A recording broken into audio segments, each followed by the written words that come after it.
gusta la historia bélica?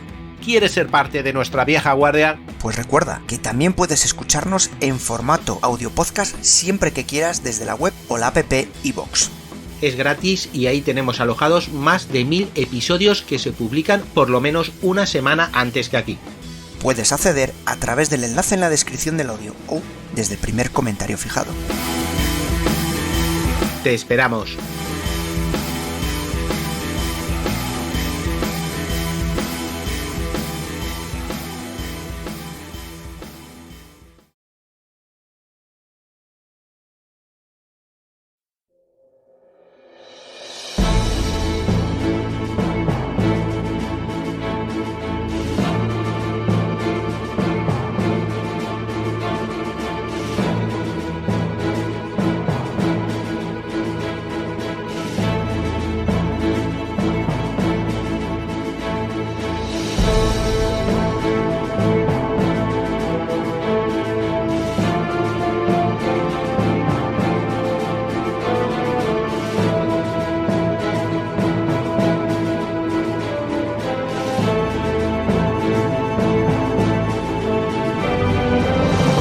Bienvenidos a un nuevo episodio y como habrás visto hablamos del Tratado de No Intervención en la Guerra Civil y si quien está escuchándome es también uno de los amigos del Abrazo del Oso, pues no hemos asaltado su palacio de invierno y le hemos sustituido, no, tenemos aquí a Edu Navarro con Javier Aparicio porque esto es un crossover. ¿Qué tal estáis? ¿Cómo estamos? Buenas tardes, muy bien.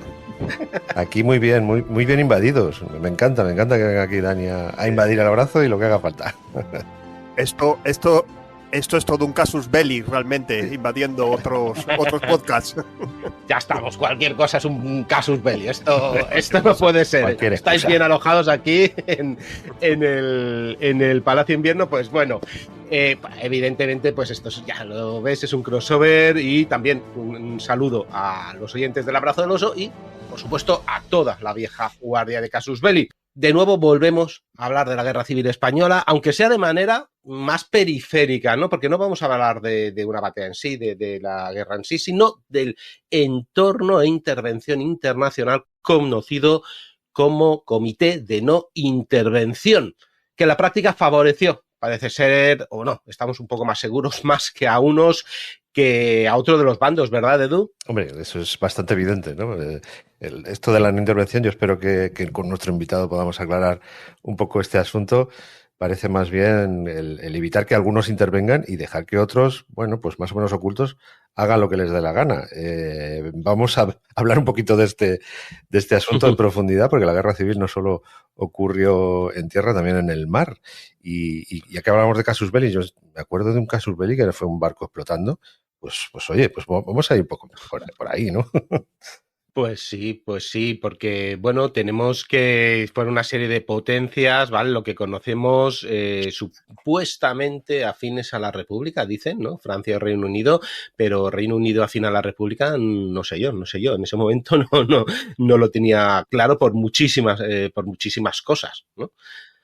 Pero a lo que vamos, ya has visto que el episodio crossover de lujo entre los dos grandes originals, vamos a fijarnos en un bloqueo o ataque a la cadena de suministros técnicamente, de suministros externa por parte de varias potencias, otros harían más la vista gorda o no, pero entre nosotros tres ya sabes que no nos valemos para hablar de este episodio, ¿no?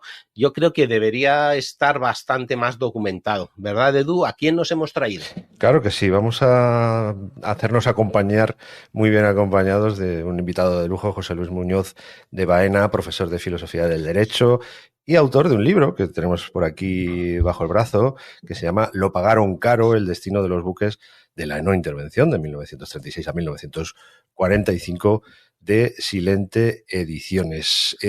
José Luis Muñoz, muy buenas, bienvenido. Bien hallados, un placer estar aquí con personas cuyas voces estoy acostumbrado a oír desde otra ubicación. Qué lujo, ¿no? Con Dani, cuando vienen gente que de verdad pues trabaja en profundidad estas cosas, que de verdad uno admira el trabajo que pueden hacer y te dicen, oye, yo te escucho hace tiempo, qué maravilla. Te entra un poco el síndrome de falso impostor, ¿no? ¿No? ¿A mí? ¿Por qué? ¿No? Pues sí, ostras, no, se ponen los colores, se te enrojecen las mejillas en eso, ¿no? Sí. O sea que yo muy agradecido. Sí, señor. Menos mal que también... Sí, perdona, José Luis, no te quiero cortar. Adelante, que eres tú el maestro. Que cualquiera, que cualquiera que trate un tema a fondo, inevitablemente, no es un botarate, acaba por sentir el síndrome del impostor. Porque uno dice, bueno, ya sabéis esto de que cuando uno se asoma mucho a un ámbito muy concreto, se asoma a un abismo. Entonces, calibra no solo lo que sabe, sino lo que no sabe. Yo a estas alturas estoy ya pavorosamente neurotizado con si este buque estuvo, si este no estuvo, si realmente los datos que encontré eran estos o no eran estos, si eran 464, 475, faltaban 2 o sobraban 3. Claro, si uno lo mira con un poco de perspectiva y dice, bueno, al final he hecho algo que no se había hecho, a base de mucho trabajo, he completado datos que estaban parcialmente en otros lugares, pero uno nunca pierde la sensación, ya que hablabais del síndrome del impostor, de que el síndrome del impostor es el correlato de cualquier persona intelectualmente civilizada. Hombre, es una forma, yo creo, también de asegurar que intentamos hacerlo lo mejor posible. Es como un acicate, ¿no? Si seguro que soy un impostor, voy a intentar no serlo, o que no se me note demasiado. Así que nada, tienes una obra muy interesante. De hecho, bueno, yo voy a confesar que soy el único que no la tiene ahora mismo entre las manos. La tiene Dani y la tiene Javier. Javier tiene además tenemos un poco la suerte, ¿no? En este caso, en El abrazo del oso y de Observador Global, que Javier ya sabéis que es también director de Observador Global Podcast, nuestro podcast de geopolítica. Bueno, pues él también es un experto conocedor de la etapa de la que estamos hablando. Publicó hace poquito, lo comentábamos en el programa, su libro La División Azul, desde la hoja de campaña de Arzalia Ediciones, también metido un poco en la época y en el aspecto militar. Y tú sí que has podido hincarle el diente al libro de José Luis. No sé si podríamos, si os parece, empezamos con un breve acercamiento al libro por parte de Javier y luego por parte de Dani, y ya nos ponemos a hablar aquí tranquilamente de barcos. A mí, bueno, como estáis, a mí me ha parecido una obra, pues es toda un auténtico trabajo erudito y técnicamente documentado. Es que fichas tan completas sobre 400 buques y pico, no sé si hablabas en el libro de que te había costado 3 años, me parece hasta poco, o sea, que mi enhorabuena desde ese punto de vista. Y luego también desde el otro, que es esa otra primera parte en la que muy valientemente pones la política de no intervención en lo que realmente fue, que es la continuación de la política de agresión de las potencias fascistas, en primer lugar, Italia y Alemania. Por supuesto también, pero con la anuencia del Reino Unido. O sea, no se puede entender el inicio de la guerra civil y el desarrollo de la guerra civil sin el apoyo del Reino Unido al bando sublevado, como a esta hipócrita Francia, que luego se va a unir precisamente también en este pacto de no intervención, pues es cogida de la mano por el resto de países para no apoyar a la República o no hacerlo de una forma fehaciente y clara. Y eso me parece que desde luego es una aportación bibliográfica y sobre todo es una aportación al debate historiográfico esencial. Poner la no intervención además como parte de la guerra, incluso naval, dentro de la guerra civil, un tema que está estudiado pero no quizás con la profundidad que requeriría, ¿no? Siempre se habla de la guerra civil como una guerra eminentemente terrestre y sin embargo ya vamos a ver que lo naval tuvo mucho que decir y no solo eso, sino que fue decisivo en el Estrecho, en el Mediterráneo o en el Cantábrico. Y ya por finalizar, ¿no? Cuando hablaba precisamente, estaba leyendo tu libro, me hace una comparación, ¿no? Con este mío de la División Azul y digo, mira qué casualidad, ¿no? Estos países no beligerantes, estos países que luego acaban enviando a voluntarios, entre comillas, ¿no? Léase alemanes, italianos en la guerra civil, léase la España de Franco apoyando a Hitler en Rusia. Y cómo hay un desarrollo que es muy similar, ¿no? De estos no beligerantes que al final acaban siendo totalmente países implicados en la guerra y con unos intereses previos. Así que, vamos, yo mi enhorabuena desde luego por este libro. Como digo, yo creo que es una aportación hasta historiográfica y que decir que todo el que se acerca a leerlo pues va a tener ahí pues una fuente como digo, hasta erudita de cara a los buques y a todo lo que ocurrió en esta campaña de la intervención. Muchas gracias. Pues hay cuestiones previas aquí. Una, hablando de casualidades que me decías, la de la División Azul. Te envío otra. Mi padre estuvo en la División Azul. Joder. Fue soldado de la División Azul. Fíjate. Pues No, te bueno, puedo decir, ¿sabes? Hablabas del síndrome del impostor. Pues yo ahora tengo el síndrome del divisionario, que es acabar de escribir el libro y persona con la que hablo, persona que me dice que tuvo algún pariente en la División Azul. En tu caso, nada más y nada menos que tu padre. Para que veas, sí, esto es como que dicen de que cuando las mujeres se quedan embarazadas ya no ven más que embarazadas Eso. por la calle. Ahora Sí. solo vemos divisionarios. Pues que ciertamente hubo muchos, como sabrás mucho mejor que yo, fueron mucho más que una división estándar de la época. Sí. Bueno, esa es una de las cuestiones. Otra no me costó 3 años. Eso es otro libro que, bueno, hemos hablado antes de abrir. Ese sí me costó 3 años. No, este ha costado en realidad menos de un año, pero es porque me levantaba a las 6 menos cuarto de la mañana y me ponía como el friki que soy a buscar barcos y barcos y barcos, y luego mi mujer me encontraba con cara de ido y tal, pero ¿cuándo vas a acabar con los barcos y tal? Sí, cuando uno está haciendo algo que le gusta, el momento de acabar es el momento más triste, en el fondo. Me lo he pasado muy bien, pero eso por esa condición de friki. Y luego aclaro también que os agradezco mucho, en fin, los elogios al libro. Yo lo he visto como algo modesto, una contribución que ni siquiera en sentido estricto es de historiador, porque no he manejado fuentes directas, archivos y nada así. Bueno, tengo un hijo relativamente pequeño y no me podía marchar a Marie-Toulon, por ejemplo, o a Londres a cotejar datos, a buscar las bitácoras de los buques, desgraciadamente no descargables por internet. Entonces, bueno, he ido, sí, eso sí, mucho, y además agradezco enormemente a las 2 personas que me han ayudado. He ido a la Biblioteca Central de Marina de Madrid y ahí estaban Paloma y Guillermo, 2 personas estupendas con las que tengo una relación ya incluso de amistad.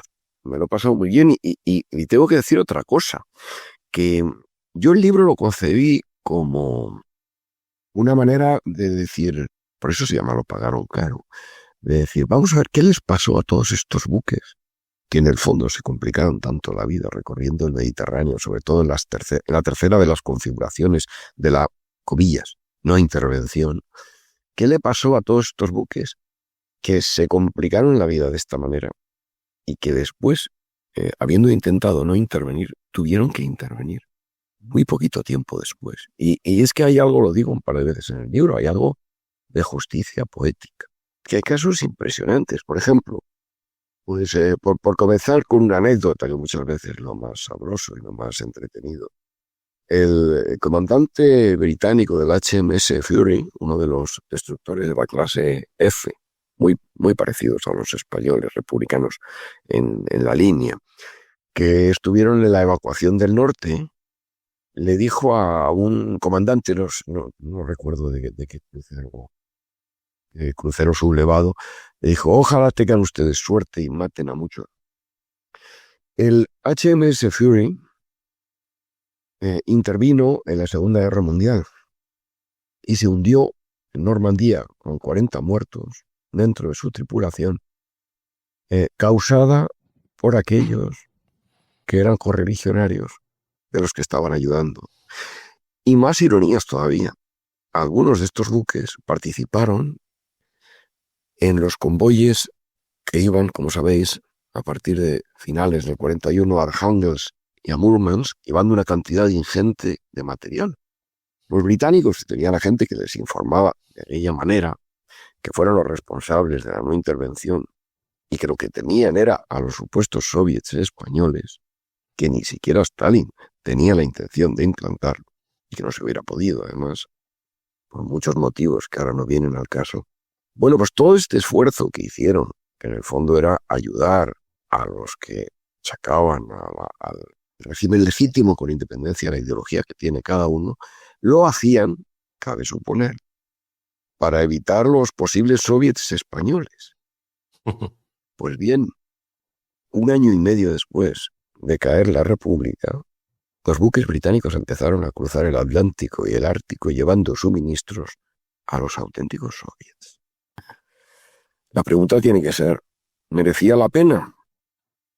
Francamente yo creo que no, por eso el título del libro es el que es. Y el libro fundamentalmente pretendía decir, esto es lo que les pasó a todos los que colaboraron. Lo que pasa es que sobre la marcha me di cuenta de que era una tarea ingente reunir con un criterio analítico uniforme, ese sí ha sido lo más académico que he podido, que he podido realizar, pues todos los que participaron. Y es que solo reunir todos los que participaron suponía utilizar una serie de criterios que habían de ser conectados entre ellos, que no debían oponerse, pues por ejemplo, qué tipo de participación tuvo, si entran estos, si entran los que fueron cedidos directamente a la Armada franquista, si entran los que participaron como legionarios y los cedieron luego, si entran los que colaboraron en el acoso, por ejemplo, del cierre del canal de Sicilia en el 37, lo que fue llamado el verano de la piratería, pero no llegaron a pasar por las costas españolas. Si colaboran los de ese episodio impresionante de comienzos del 38, cuando la escuadra republicana huía hacia Bizerta, y ante la alarma de que pudieran ir al Mar Negro a reunirse con la Unión Soviética, se movilizó una mega escuadra italiana. Bueno, a esos también los he incluido, y algunos de ellos eran torpederos muy recientes. Si te parece, José Luis, porque nos vas a dejar sin preguntas que hacerte, porque nos estás haciendo ya, pues, poniendo los dientes largos, ¿no? Tirando de los temas que hay. Eso está bien, Edu. Que hay en el Eso está libro. bien, que empiece y ya nos despedimos y ya está, ¿no? Sí, alguna anécdota tengo yo que algún día contaré sobre este tipo de cosas. No, lo digo porque, claro, también nos estás diciendo, un poco por resumir, aquí hay un trabajo ingente, hay muchísimas cosas que no sabías cuál, porque todo no se puede meter, como dices, pero sí que me queda un poco la idea de que la situación esta de lo pagaron caro, como dices en el título, no solo es para los barcos italianos y alemanes también, lo estamos viendo con barcos supuestamente aliados, pero también hemos planteado que Javier nos ha hecho una pequeña introducción del libro y todavía no se habían acabado los elogios, quedaban los de Dani. Dani, ¿cómo lo has visto el libro? No, yo me apunto a lo de Javi y bueno, narrativamente me gusta mucho, pero sí que como friki, yo de los aviones, ¿no? Pero de cualquier sistema de armas, sea de uno o de otro, sí que soy de los que me he estado leyendo el libro y he empezado el Axiom. Pues vamos a ver también, aparte de lo que pones, vamos a ver una foto, vamos a ver lo que le ha pasado. O sea, y lo que me ha pasado también es que salen un montón de buques, yo qué sé, el 80% los conozco precisamente de la Segunda Guerra Mundial. He hablado en alguna vez o ha hablado Antonio Gómez sobre estos buques y alguno me suena porque no sé si habrá salido ya. Estamos haciendo una miniserie de la División Cóndor y alguno de ellos ya sale por aquí, por los que pones, ¿no? Los que traen al principio los aviones al norte de Marruecos, etcétera, de uno y otro, ya empiezan a salir. Entonces, no sé, yo veo que es de estos trabajos que me gustan porque tiene el listado de todo, las características de todo y luego allí, si quieres empezar a investigar, a meter más la nariz, pues ya tienes una guía de referencia que creo que es estupenda. Y sí que es verdad que a mí muchas veces me pasa cuando veo cosas, digo, ostras, de los 5.000 datos a lo mejor que uno acumula y va poniendo, me habré equivocado, habré puesto una tonelada por una tonelada larga, habré cambiado de centímetros a pulgadas, algo así, me habré equivocado. Eso también creo que nos hemos enfrentado todos, ¿verdad, José Luis? Sí. De las toneladas largas es torturante. Cada vez que tenía que dar los datos. Es decir, claro, yo he actuado con el método elementalísimo de no dar ningún dato que no previniese al menos de dos fuentes. Esto me ha generado algunos problemas porque había algunos datos que solo venían de una fuente, aunque fuera más o menos fiable. Por ejemplo, los submarinos. Es como si nadie supiera qué pasó con los submarinos. Solo intervinieron los franceses, solo intervinieron en una época muy concreta, que fue la del control naval, en el 37, Solo intervinieron, parece ser, como apoyo a los buques terrestres, porque desde luego, a que no os los imagináis haciendo evacuaciones en el 36. No sé si un submarino es adecuado para hacer evacuaciones. Entonces colaboraron muy poco tiempo los franceses como apoyo, eso lo dice Sabatier. Pero, por ejemplo, el gran especialista en submarinos franceses, Claude Wann, no menciona nada sobre la colaboración. Submarinos es el punto en el que me he quedado con una cierta duda. Pero en lo demás, está aceptablemente claro que la participación fue enorme. Y luego es que uno no se imagina si a la primera 434 buques. Luego tenéis, esos no fueron los que hubo en las costas españolas, luego había otros más, el crucero Olimpia estadounidense, que estuvo en las evacuaciones y pasó al final de la guerra por Cataluña y por Valencia, el destructor Tejo portugués, el crucero 25 de mayo argentino. Bueno, hubo un montón de buques. Realmente hubo un momento en que España se convirtió en el centro del tráfico naval militar del Mediterráneo. De una forma tan impresionante que uno llega a pensar, bueno, pero si se hubiera roto el nudo gordiano y esto se hubiera intentado solucionar a través de Naciones Unidas, pues no habría sido mucho más fácil. Pero, grave error, Naciones Unidas, por Dios, la Sociedad de Naciones ya había fallado en el 35 con la invasión de Abisinia y realmente no había hecho nada. Y claro, el problema era que si la Sociedad de Naciones hubiera intentado intervenir, pues claro, el representante español, si no recuerdo mal, era Madariaga cuando estalló la guerra, luego emitió enseguida, habría que tenido que decir, un momento, ¿qué hace ese señor con gorra de plato y uniforme verde?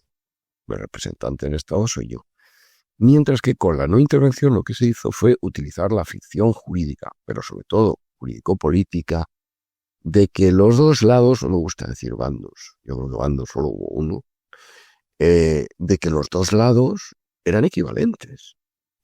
Claro, esto es una cosa muy impresionante. Bueno, aquí hay dos contendientes. Oiga, sí, pero aquí uno es... No, que hay dos contendientes. No me entendió usted. Hay dos contendientes. Les hacemos un embargo a los dos y asunto concluido. Y se reúne un organismo paralelo a la Sociedad de Naciones, que en realidad es Francia, Gran Bretaña, Alemania e Italia. Se reúnen dos atacantes y dos imposibles defensores, que al final lo que hacen es decir, bueno, vamos a ser amiguitos por aquello del apaciguamiento, ya sabéis, y vamos a montar aquí un enorme dispositivo que tuvo 3 fases, las 3 igual de desastrosas, la última ya un poco más tranquila porque la República estaba destruida, y vamos a jugar a que nos llevamos bien, con lo cual uno se encuentra en los buques italianos y alemanes, pero sobre todo a los primeros, que estuvieron hasta el final, participando en las patrullas de la no intervención, cuando los mercantes italianos estuvieron cruzando el Mediterráneo durante toda la guerra, llevando suministros hasta el mismo 1939. Es decir, aquí hay un equilibrio delirante que muestra hasta qué punto la Europa occidental estaba totalmente horrorizada ante la posibilidad de que esto estallara. Y por una vez le doy a Churchill la razón cuando dijo aquello de que en el 38 se había preferido el deshonor a la guerra y al final se tuvo también la guerra. Ojalá en el 36 hubiera ocurrido algo parecido. Pero bueno, las potencias juegan a lo que juegan, vamos. Y sí, y tampoco la Sociedad de Naciones era un ente tan fuerte como ahora lo puede ser la ONU, que incluso la ONU tampoco es que... Desde luego, ¿no? No, pero había momentos que sí, que ciertamente pintaba algo y tenía su peso, ¿no? Pero, a ver, entonces lo que me estás diciendo casi es que la no intervención se convierte realmente en apoyo al bando golpista, porque están ahí que Alemania al principio no quiere, pero luego interviene. Italia parece que interviene por una serie de razones. Al principio tampoco no quiere, pero va a tener informaciones de que Francia sí que va a intervenir, entonces eso evidentemente no le interesa. Y bueno, el gobierno dice, ¿pero quién me apoya? estaba un poco, además el gobierno le pide apoyo a Francia, y eso ya lo sabemos, tenían buenas relaciones al principio, luego ya se enmerda la cosa, pero también el Reino Unido, confiando que el Reino Unido, pues ostras, es el gran árbitro que en un momento dado llenó el Mediterráneo con su Home Fleet para decir a Italia, ojo, cuidado que si haces las cosas aquí es como las hago yo. Entonces, para Italia, vamos a ver, ¿fue un complemento más de su guerra con España? Para Italia fue una manera estupenda de asegurar el dominio que tanto le angustiaba sobre el Mediterráneo occidental, en el cual había un contencioso tradicional con Francia que estaba centrado en la isla de Mallorca. ¡Qué casualidad! ¡Qué casualidad! Que es prácticamente donde primero entraron, y de esa manera dirigía una cuya sumamente inquietante. Luego, por supuesto, fue una manera de ampliar cada vez más esa alianza fascista ante la posibilidad de que otro de los países europeos, precisamente aquel que tenía la cercanía máxima a la entrada del Mediterráneo, pues cayera bajo su égida. Y esto se ve muy bien en el hecho de que Hitler no tenía ciertamente un interés estratégico, pero no directo en la zona. Entonces, los alemanes contribuyeron, para que os hagáis una idea, con 35 buques, mientras que los italianos participaron con más de 160. Alemania, además, pues enseguida haciéndose la reina ofendida después del famoso incidente del Deutschland, en mayo del 37, dijo, bueno, pues ya de paso no vuelve. Mientras que Italia se empeñó en seguir jugando las dos barajas. Alemania lo que hizo fue dejarle a Italia el trabajo sucio de mandar submarinos e ir retirándose cada vez más, pero por el mismo motivo por el que no entró la Unión Soviética en el Mediterráneo. No tenía base. Y sin embargo, vaya si las tenía Italia. Tenía las bases italianas, tenía Mallorca, que fue algo perfecto para los bombardeos, para un montón de actuaciones estratégicas que acometieron los italianos durante la guerra. Y claro, si a eso se le suma además que la Unión Soviética ayudó, pero no se atrevió a meter la escuadra como maquetista de toda la vida, no dejó de pensar, ojo, lo que hubiera sido el Oktyabrskaya Revolucija entrando en el Mediterráneo. Esas torres impresionantes y ese aspecto casi de acorazado japonés. Pero, ¿cuál era el problema? La Armada Soviética estaba en proceso de remodelación, no se atrevían, podrían haberse dejado tirados literalmente varios buques, tenían un montón de submarinos, pero no estaban muy operativos, que digamos, y lo de no tener bases es que es terrible, es un problema. O sea, si fue un problema para los alemanes que tenían la anuencia de los italianos y de los españoles, pues no digamos ya cómo lo iba a ser para la Unión Soviética. Lo que digo en el libro es que la derrota de la República fue una derrota marítima. Bueno, no sé si esto tendrá que ver con eso que decimos. Eso, estás embarazada, no es más que embarazada. Trabajas sobre el mar, pues todo te parece que tiene que ver con el mar. No, yo creo que es que el abastecimiento a la República, pero también a los sublevados, fue hasta tal punto una cuestión estratégica que implicaba al Mediterráneo, porque se dejó de contar el Cantábrico a mediados del 37, que se mantuvo toda la guerra, que es que al final esta fue una guerra, poniéndonos repipista, la socrática, fue una guerra marítima, porque sin suministros no hay guerra. Claro, es lo que hablamos siempre, tanto Dani en Casus Belli como nosotros, la logística, amigos. Lo de tierra ya lo conocemos todos, pero todo esto pasó en buena medida porque esos recursos llegaban para unos y no llegaban para otros. Y aquí estaban implicados unos y otros para que no llegaran recursos a la República y sí que llegaran al bando sublevado. Javier, vaya papelón, ¿no? Sí, yo creo que, vamos, lo ha explicado bien José Luis, pero yo creo que incluso ha sido hasta comodido cuando hablaba de que el pacto de no intervención daba igualdad a dos contingentes, a dos enemigos. No, es que lo que daba era legalidad directamente a uno que era el sublevado y se posicionaba en contra, en la mera existencia del pacto de no intervención, se posicionaba en contra del gobierno legal establecido. Imaginémonos que eso ocurre ahora mismo en cualquier guerra con un comité de este tipo. La crítica sería exactamente la misma. En el caso británico, además, está probado, bueno, por todos los grandes historiadores, bibliografía, Ángel Viñas, Cardona, Tuñón de Lara, etcétera, con pruebas, como precisamente desde el Reino Unido viene gran parte de toda la maquinaria conspirativa que va a acabar con la República. Sin ir más lejos, el famoso Dragón Rapid, que va a llevar a Franco a ponerse al frente de las tropas legionarias, ¿no? Y de las regulares, ¿no? De las más aguerridas y profesionales, por no hablar de la financiación que también va a llegar en gran medida por gente como Juan March, pero también desde el Reino Unido y por figuras como la de Churchill. Como has dicho, cuando se habla de la política de apaciguamiento de Chamberlain, tenemos que decir que Churchill ya andaba por ahí precisamente con todo lo contrario, y en Inglaterra, en el Reino Unido, lo que se estaba propagando es que en la República se quemaban iglesias, se mataban curas y eran gente fuera de orden, con lo cual se estaba dando legalidad al bando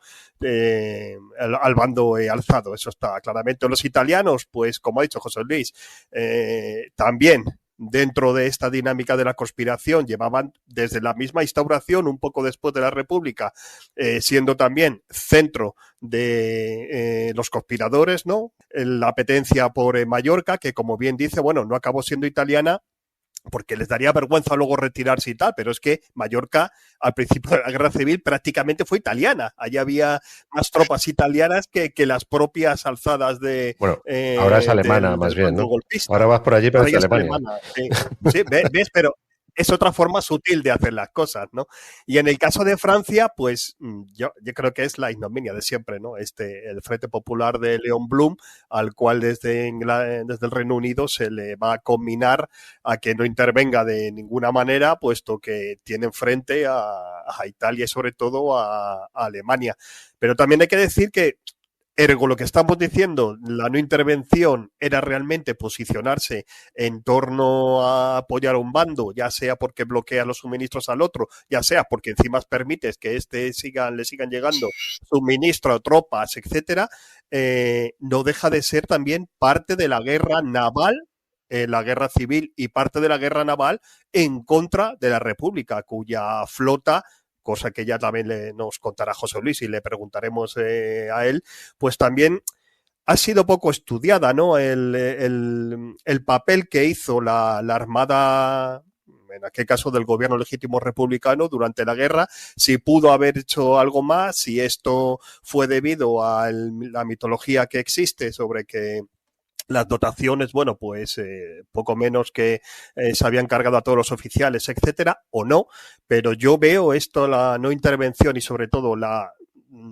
labor de los buques de estas potencias, claramente en apoyo de un bando que fue eso y en contra de un gobierno legal establecido. ¿Que lo pagaron luego después? Bueno, pues evidentemente, pero los intereses son intereses, business es business, y en aquel momento claramente en contra del gobierno de la República por propaganda o por propia conveniencia, ¿no? Pero yo, si me dejas ampliar lo que has dicho, también tenemos que ver que no solo por afinidad ideológica o no, estamos hablando de que España creo que es el 20% de las importaciones son al de las exportaciones son al Reino Unido, el 40% de las importaciones son al Reino Unido, y el Reino Unido no quería estabilidad, prefiere un gobierno tipo balcánico con una figura fuerte y ahí todos se callan, que les funciona bien, que le funciona bien a Francia, que le funciona bien a Italia, y Francia al principio tiene ayuda, lo que pasa es que es presionado por todas partes, y también es lo extraño, digamos que Francia se queda un poco en minoría, porque Francia le interesaba muchísimo como retaguardia que además conectaba sus posesiones africanas frente a una agresión de Italia, una posible agresión de Italia. En el 36 las cosas no estaban tan claras, en una esperada confrontación ya empezaba en ese momento contra Alemania. Entonces, digamos que fue más el frente interno para mí francés, como siempre, que lió un poco la troca en Sí, favor de total- este apoyo indirecto totalmente de acuerdo. Y además, daos cuenta, la división francesa tras la guerra civil que va a posibilitar la ocupación alemana con un gran apoyo de la mitad de la población francesa, no deja de repetir la misma problemática que tuvo la Segunda República. O sea, es decir, una auténtica, no tanto guerra civil, sino como guerra interna en torno a ideologías y a frentes opuestos. hay que lo llama guerra civil realmente lo Sí, que pasa después del sí. 41 y bueno, ahí sí que hay gente que, a ver, hay incluso la teoría que yo puedo apoyarla o no, pero que sí que después de Dunkerque, Francia podía resistir si quería, pero había un frente de políticos o industriales que lo que querían era cargarse la Tercera República porque iban a vivir mejor, iban a tener más ganancias. Sí ganaban los otros y nos cargamos de esa manera. Y ya nos hemos ido a la política internacional porque realmente es que tiene mucho que ver. A lo que íbamos, bueno, antes de todo, ¿cómo se repartieron las zonas de control? ¿Cómo decidieron esto para ti, esto para allí y estos barcos por proximidad o por conveniencia? Bueno, pues al principio cada uno iba por su lado. Luego hicieron, es como lo llama Sabatier de la Chardonnay, cada uno por su lado. Y nadie hacía realmente nada de lo que podía, pero bueno, la mayoría de esos meses se los pasaron haciendo evacuaciones, algunas de las cuales se prolongaron, si no recuerdo mal, hasta octubre. Era una situación muy confusa o no acababa de aclararse. Y cuando por fin se hizo el reparto de zonas que caracterizó a la segunda fase del control naval, que suponía el recurso de inspectores, y a la división del territorio, bueno, pues se procuró que la zona que le correspondiese a cada estado no fuera la que más le interesara. Por ejemplo, los británicos y los franceses se repartían entre ellos toda la cornisa cantábrica. Y luego los británicos, bueno, que evidentemente tenían su sagrado en Gibraltar, les tocó esa zona, y los italianos y los alemanes les tocaron las zonas que parecían más fieles a la República en el Mediterráneo. Es decir, ha ido una especie de contrabalanceo, ¿no? Que no te toque lo que sea más, lo que te sea más cercano, porque es que entonces lo vas a tener demasiado fácil. Da igual, al final todo el que quiso tenerlo fácil lo tuvo fácil. O sea que, y luego, después de la gran ruptura del acuerdo que supuso, como digo en el libro, el síndrome de la reina ofendida por parte de Alemania y luego de Italia después del ataque a Deutschland, se rompió la baraja. Entonces dijeron, bueno, pues hay que pasar ya a una tercera fase cuando apenas habíamos implantado la segunda, y se llega lo más rápidamente posible a finales del verano del 37 al último de los repartos de la Conferencia de París. Y entonces lo que se hace es repartir el Mediterráneo en 8 zonas y además en una serie de derrotas en el sentido naval, es decir, de trayectorias que deberían seguir los barcos para que diera un cierto control, porque es que ya casi lo esencial era proteger el tráfico marítimo de los submarinos italianos que se habían convertido, con ese apelativo hipócrita de submarinos fantasmas, en la pesadilla del Mediterráneo durante el verano, llamado verano pirata del 36, cuando rompieron las reglas y empezaron a torpedear todo, pero sobre todo bloquearon el canal de Sicilia y consiguieron hundir 8 barcos que llevaban ministros a la República, una afluencia impresionante de submarinos, destructores y torpederos. Y en esa última fase, pues ya digo, se repartió el Mediterráneo en 8 zonas. La primera, desde Gibraltar hasta Almería le tocó a Gran Bretaña. Después venía la francesa, que correspondía con las costas catalanas y valencianas, y después se repartió también el resto del Mediterráneo. Alemania se había salido del acuerdo e Italia volvió a entrar con las negociaciones para el Tratado de París, y entonces se le hizo a Italia una zona en el centro del Mediterráneo que correspondía pues, precisamente con la península itálica, pero que dejaba prudentemente una zona de la costa para que pudieran transitar los mercantes. Es decir, que como veis, se estuvo todo el tiempo intentando hacer acuerdos, primero sobre la costa española, es decir, cuidado, que no te lo pongamos demasiado fácil,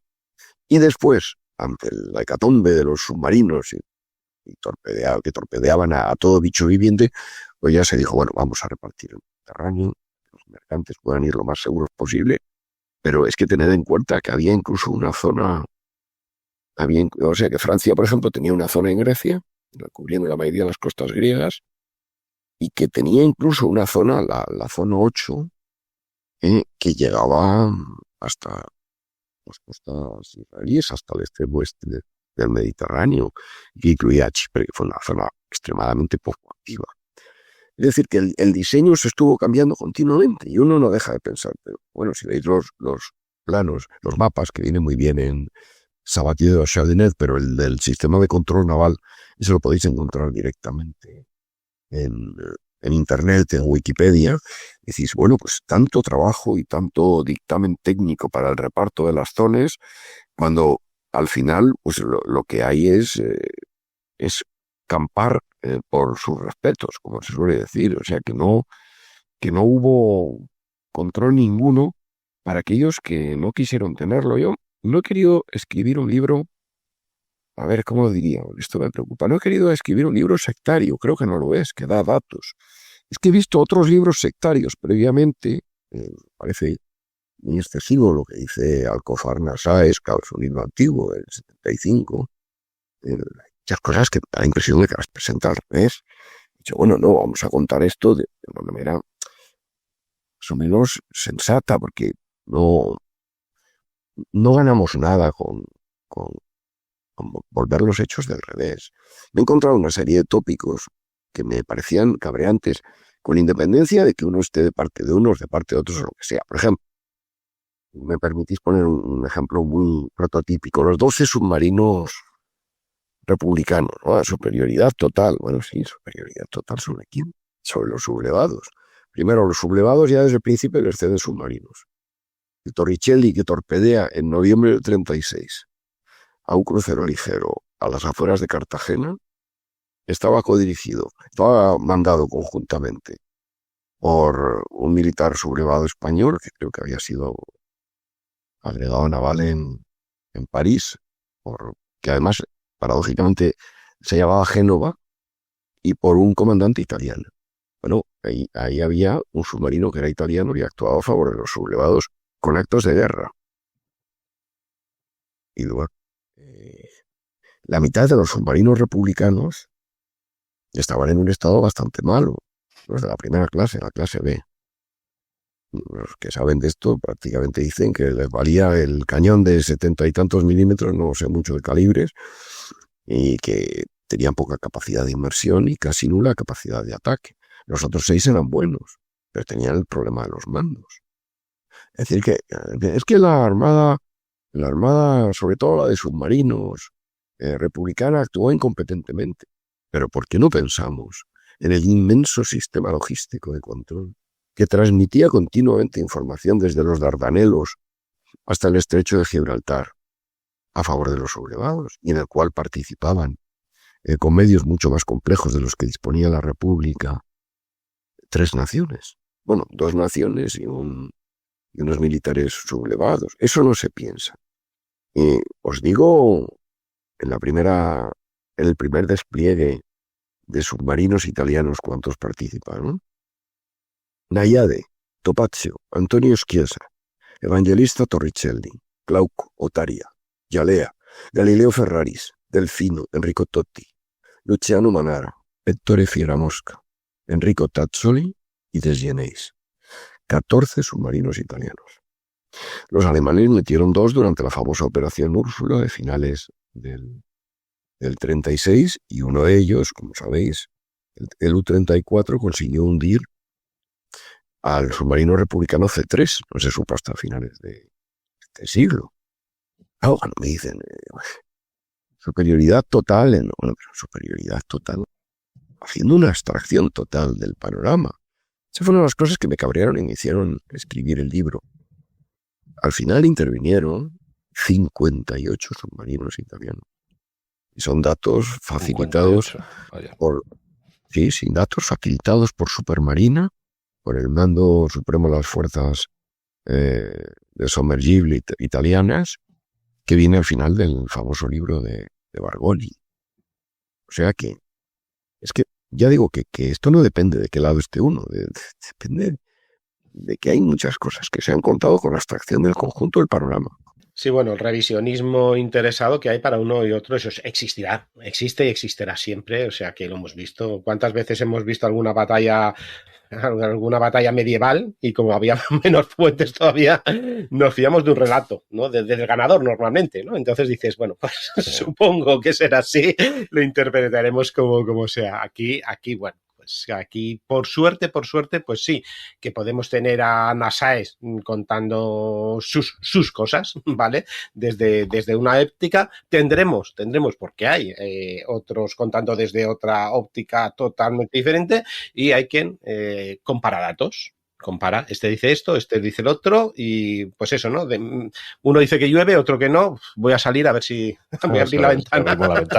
Voy a ver si llueve y sí, y a ver qué pasa y voy a contar con los dos. Nos hemos dejado uno grande, ya sabemos que los soviéticos, sabemos que se une, no se une, hay intervención, pero legalmente no hay intervención, legalmente no hay italianos en la península, hay turistas, legalmente no hay aviación en legionaria, sino que está de lo que se llama el fuego mágico, la operación fuego mágico, para quien no lo sepa, este traspaso de Junkers 52 y algunos cazas para poder pasar las tropas de Franco a la península, ¿no? Ahí yo creo que ahí es donde desbalancea, digamos, el conflicto.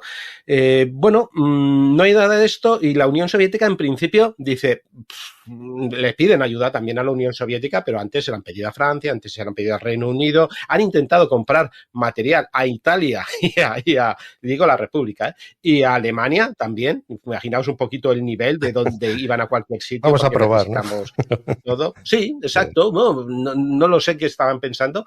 Y también a la Unión Soviética. La Unión Soviética en un momento dado piensa, eso está muy lejos, no tenemos bases, como has dicho, José Luis, dice, eso es dejar pendido un poco esto, no queremos involucramos más de lo consiguiente. Nuestro enemigo ahora vuelve a ser otra vez Alemania, nos tenemos que congraciar con las potencias occidentales, vamos a hacer otra vez lo de la Primera Guerra Mundial, si quieres, y sí, hay un partido comunista como en todo sitio, vamos, y eso no, pero tampoco es fronterizo, tampoco está en los Balcanes, tampoco está en China. Está muy lejos eso. ¿Qué te voy a decir? Es meterse en pantanegao. No es hasta el incidente Mónico, ¿no? Donde en París dan pruebas, cogen las fotos del avión, etcétera. Sí, señores, hay italianos. Y entonces la Unión Soviética, que había firmado también este protocolo, sí que se mete y dice, vale, vamos a enviar. Es bastante conocido lo que envía, ¿no? Hace poquito hicimos este programa con los I-15 y 16 primeros que llegan a España, pero ¿cómo lo hacen? Porque dice, bueno, un mar plagado de submarinos, el mar del norte está plagado de la US Navy, perdón, de la Home Fleet, bueno, esa más adelante, de la Home Fleet británica, dice, bueno, ¿cómo lo llevan? Hay muchos que hay algunas cosas que vienen por ferrocarril, sí que hay que decirlo, pero normalmente son por barcos. ¿Cómo lo llevan? ¿Cómo puede llegar esos barcos? Porque además lo saben, porque hay un momento que los propios hay franceses que les chivan de alguna manera, no sé por qué, porque tiene que pasar por puertos franceses, le chivan a los alemanes y a los británicos que va a llegar ayuda soviética. Me pinchas y lo saco. ¿Cómo lo toman eso? Sí, bueno, a ver, las cosas como pasó y en ese momento pues no les interesaba. ¿Cómo llegan? ¿Cómo llegan esos moscas, esos aviones de ¿Cómo llega todo esto? ¿Y esquivando submarinos o no? ¿Qué hace? Claro, pues muy dificultosamente. Porque Ujú. esa es la única respuesta posible, porque era un mar plagado no solo de buques enemigos, sino también de informadores. Esto es una cosa muy, muy seria. Y sobre todo, ese mar tenía un estrangulamiento sumamente inquietante, que era el canal de Sicilia, entre Sicilia y África. Eso se podía controlar con una facilidad extrema. Y aunque hubo ataques a buques, no se vio hasta qué punto eso era un dogal para los suministros a la República, hasta que Italia rompió la baraja después de romper la Alemania. Después lo comentábamos antes, tras el incidente del Deutschland, del ataque al Deutschland por aviones republicanos pilotados por soviéticos en Ibiza, y entonces Alemania e Italia se retiran, y ese verano Italia recibe informes de que el material que fluye a la España republicana está aumentando, y es cuando se produce el que llamaron verano de la piratería, que es un despliegue absolutamente impresionante de submarinos, de destructores y de torpederos en todo el Mediterráneo central, incluso hacia el oeste. Y uno mira los buques hundidos, que tengo aquí la lista: el Campeador, el Conde Abasolo, el George McKnight, que creo que tenía bandera panameña, el Armuro, el Timir Yasser, el Blagoev, el Molakiev y el Woodford. Y hay gente que dice, hombre, pues esto, claro, sí, es grave porque llevaban suministros importantes, pero no fueron tantos. El problema no fue tanto ese, como el factor psicológico que hizo que a partir de ese momento, de manera dramática, la Unión Soviética se viera cada vez más obligada a mandar suministros a través de una ruta inimaginablemente larga, que era desde el profundo norte, pasando por las costas europeas, hasta llegar a Francia, y depender totalmente de la buena voluntad, que no diría yo que se pudiera presuponer, sobre todo desde que a Blum lo sustituyeron otros, principalmente desde que llegó Daladier. Pues algunas veces pasaban y otras veces no pasaban, y en el momento en que los suministros ya tenían que ir por tierra, pues claro, la República se la jugaba cada vez que había un enfrentamiento importante. O sea que efectivamente la no intervención consiguió cumplir muy bien su propósito. Hay que decirlo, a partir del momento en que los italianos volvieron al redil con la ampliación del Tratado de Nyon, que supuso el sistema de París, y que dieron su zona central del Mediterráneo, ya empezaron a ser, entre comillas, buenos chicos. Pero ¿por qué no iban a ser buenos chicos? Quiero decir, ¿por qué no iban a dejar de hundir desaforadamente buques? Si la guerra prácticamente estaba ganada, los suministros se mantenían continuamente. Uno lee en Bargoni, el magnífico libro de Bargoni, del Instituto de Historia y Cultura Naval, sobre la contribución italiana a la Guerra Civil de España, se queda impresionado de la cantidad de buques que desde finales de 1936 hasta 1939, prácticamente hasta el fin de la guerra, cruzaron el Mediterráneo sin el menor inconveniente. Y además, los franquistas ya tenían sus submarinos, rebautizados incluso. Bueno, realmente ya Italia no necesitaba hacer nada, y ya valía con que fuera siempre la mala de la película. Por cierto, aquí mucho del cinismo británico.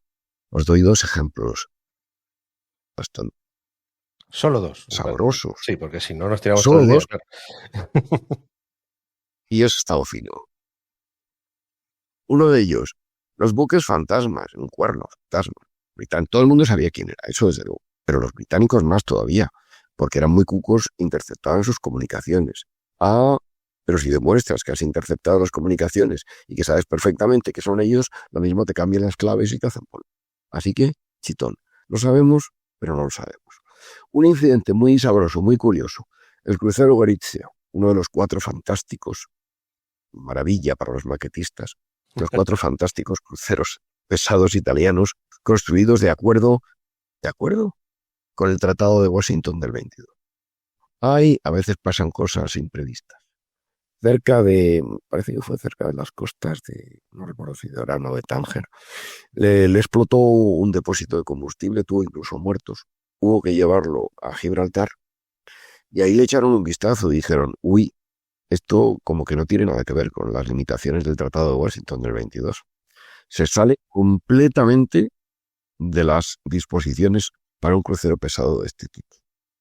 Pues cerraron la boquita, porque seguían empeñados en que si tenían una actitud más o menos conciliadora con respecto a los italianos, la cosa no iba a ir tan mal. Y realmente los británicos tragaron carros y carretas. Hubo ataques de submarinos a destructores, como el del famoso Iride, comandado por el tipo ese tan singular, el Valerio Junio Borghese, ¿no? el conocido fascista italiano, luego devenido mafioso. Pues ese fue un ataque directo contra un destructor británico, contra el Hawk, si no recuerdo mal, que el submarino italiano consiguió librarse de las cargas de profundidad de él y del Hirewar y no sé cuántos más. Y aquello pudo ser un problema muy grave, porque si llega a hundir a este buque británico, pues no sabemos qué habría pasado. Todo el mundo sabía que era italiano. Y, por ejemplo, cuando el Hunter chocó con una mina y tuvo 8 muertos y varios heridos. Esa mina la habían sembrado lanchas rápidas alemanas cedidas a los sublevados y las minas eran italianas. Y los británicos decidieron que les traía más cuenta esperar a que triunfaran los sublevados porque les parecía, entre otras cosas, que el intenso tráfico comercial que tenían con ellos, por ejemplo, en el norte, sería mucho mejor mantenido por un gobierno unificado al estilo de los que Churchill tanto admiraba en Italia. Como sabéis, Churchill admiraba mucho a Mussolini, que por esos insurrectos que levantaron lo que un comandante de buque británico definió en agosto del 36 en San Sebastián como un campamento comunista.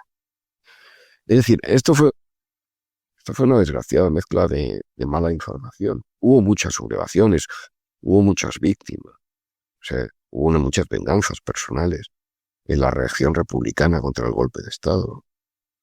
Y es muy impresionante ver cómo muchas de las tripulaciones británicas y alemanas confraternizaron en la tarea común de la evacuación, cuando al final acabaron matándose solamente 3 años y pico después. Es decir que aquí había un problema muy grande a la hora de definir quién era el enemigo.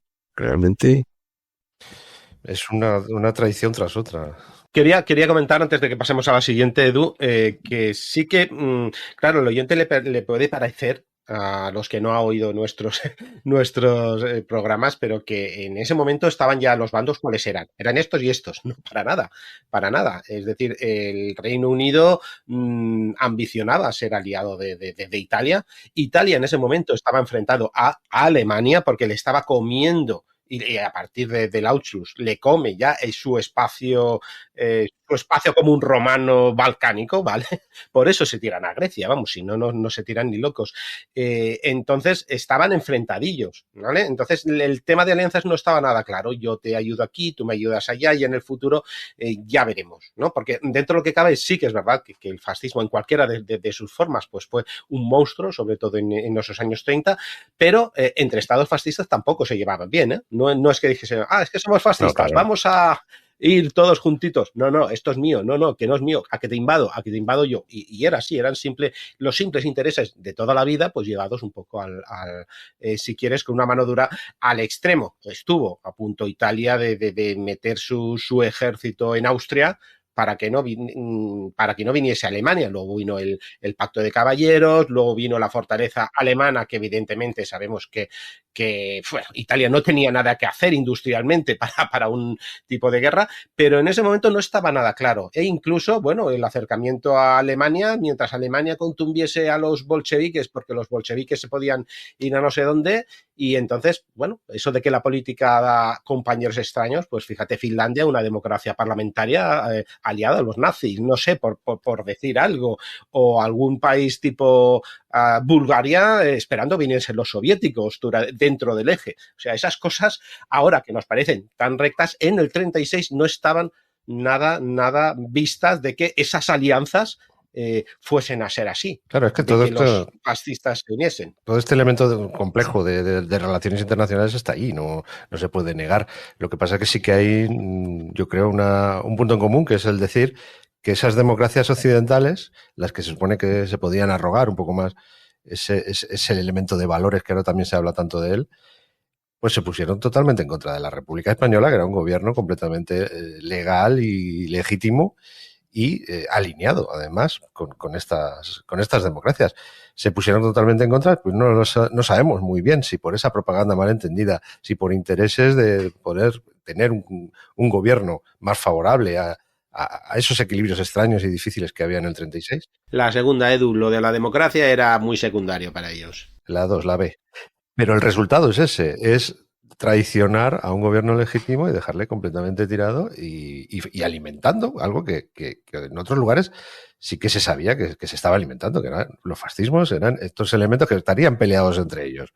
No sé, Javier, cómo lo ves tú, pero por muy peleados que estábamos alimentando ya con todo esto del apaciguamiento un monstruo que vale, sí, a posteriori es más fácil verlo, pero yo creo que ya se empezaba a vislumbrar.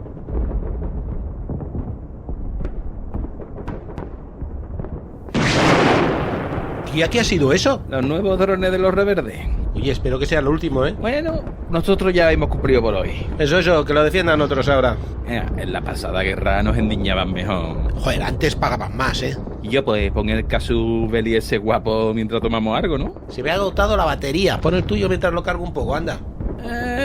Que no tengo el fan y hoy es viernes de fan. Pues yo creía que te lo hiciste ya, con todo el rollo ese que me pegaste la vez pasada. Es que en un mes me faltaron 3 pavos para escuchar Quevedo y ya ves. Mira las amigas del party, ella se quedó, mira. Vale, que hace un año que me gorroneas los fans, vamos. Mira, eso escucha a Lola Índigo en bucle. La Virgen, solo te falta la diva rebelde. ¿Ya no te suscribiste más o qué? Que me daba rollo. Yo creo que no te van a castigar, tranquilo. Lo que no sé es si voy a poder escuchar lo que me he perdido. Sí, claro, igual que un fan nuevo. Ah, joder, y yo escuchando el podcast del vaquerizo. El intelectual. Es gratis. Sí, es que es una realidad social Es que me pagan por escucharlo, pero es una mierda. Joder. Pero ahora que lo dice hay una cosa. A ver, es que en la trinchera de al lado le tomo prestar móvil al sargento y no tiene el iVoox porque es de fuera. ¿Yo puedo ponerlo en Podcast o en Apple Podcast o en Spotify? Sí, claro. Y los episodios para fans también, ¿eh? Yo no joda. ¿Sí, Quillo? Que sí, hombre, que si estás apuntado a los fans, sí. Además es fácil, ¿eh? ¿Fácil? ¿Está para nosotros? Vamos, que si pude yo, pueden todos. Y si no, les escribes a los Casus Belli que te mandan un tutorial así, facilito. No, mola. ¿Y sin publicidad? Y sortean cosas. No joda. De gratis. Sí, cada mes, a todos los fans. Juegos de mesa, revistas, videojuegos. Anda, y oye, una cosita. Es que un amigo que era de la vieja guardia... De la primigenia, de aquellos de antes del 2020. Sí, de eso, de los que pagan todavía renta antigua, que dice que un día le pasó no sé qué con la tarjeta que no podía pagar y se le anuló la suscripción. Eso me pasó a mí, les escribí. Y te mandaron a la mierda. No pude darme de alta otra vez con la tarifa mínima, que uno ya es de la vieja guardia, como dices tú. Ah, ¿y cómo lo hiciste? Pues nada, le mandé un correo al mail ese que sale en los episodios y solucionó. ¿Y siguen teniendo 500 episodios de histórico? Que va. Ve, ya sabía yo que ahí había algo ya. Que no, que ahora son como 1000 y cada viernes el exclusivo, como siempre. Tía, pues me apunto de nuevo. A ver, nombre de usuario, tigretrianero71@gmail.com. Oye, tío, que viene otro dron, vámonos. ¡Ya, su puta madre! Conduce tú, que estoy acabando de inscribirme. ¿Pero ahora? Que llevo muchas pocas atrasadas y luego se me olvida. Venga, suba el Land Rover, vamos. ¡Que nos matan!